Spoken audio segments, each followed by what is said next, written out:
අපි යනවා වෛද්‍යවරයෙක් ගාවට. ඇයි අපිට තේරෙනවා මං ගාව දැන් දෙයක් තියෙනවා. මගේ ටාගට් එකක් තිබුණා මම මේක ලියාගත්තා. ડોක්ටර් මම මේක මේ එක තැන මම එහෙම යන්නත් පුළුවන්. තමන්ගේ ගුරුවරුත් එක්ක කතා කරන්න පුළුවන්. නේ?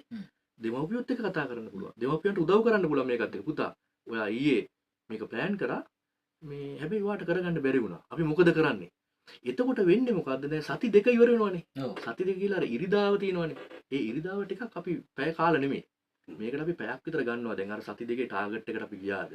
මොනවද කරගන්න බැරි වෙන්නේ කියලා ඊගාව සති දෙක අපි ප්ලෑන් කරනවා. ඕක තමයි අපි Microsoft එක කරන්නේ.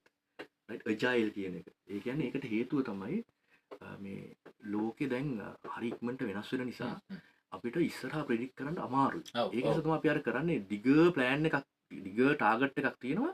ඒක ළඟ ඒවා කෑලි වලට කඩා ක්‍රියා ඒවට කඩා ගන්න. අපිට උදාහරණයක් විදිහට අවුරුදු 5කින් ගෙයක් හදන්න ඉන්නවා නම් ඒකට අවශ්‍ය මුදල් ඒ සති දෙක ඇතුළේ මෙන්න මේ කොටස මම හොයනවා. මේ කොටස වැඩේ ඉවර කරනවා.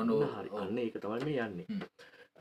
ඉතින් ඔන්න මේක හරි පවර්ෆුල් වැඩක්. මම කියගේ මේක මොටිවේෂනල් ස්පීච් එකක් නෙමෙයි. මේ වැඩේ කරොත් Tamanට ඉන්නවට වඩා ලොකු දෙයක්. මගේ જાතියක් වශයෙන් වුණත් අපි ප්‍රොඩක්ටිව් වෙනවා.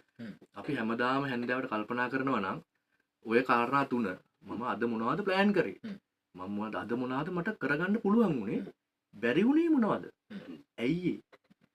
right? ටීම් එකක් එක මේක කරනකොට ආ වැඩේ අහු වෙනවා. ඒ කියන්නේ නේද? ටීම් එකක් කියන්නේ ඒවනේ හතර පහ දෙනෙක් එකතු වෙලා එක විදිහට වැඩ කරන්න ඕන. කවුරු හරි කෙනෙක් ඉන්නවා එයා ඒකමයි කියන්නේ. ඒකට හේතු වෙන්න පුළුවන් එයාට තම ට්‍රේනින් රික්වයර්මන්ට් එකක් නේ. එයාට ඒක සමහරට ඒ වැඩේ එයාට හරියන්නේ නැහැ. ඔන්න අපි කලින් අඳුර ගන්නවා ඉන්න ඔයා මේක කරන්න. ඒක තමයි අපි IT ශාස්ත්‍රයේ වුණත් මොකද දැන් උදාහරණයක් විදිහට අපි දැන් software app එකක් හදනවා කියන එක ඉස්සර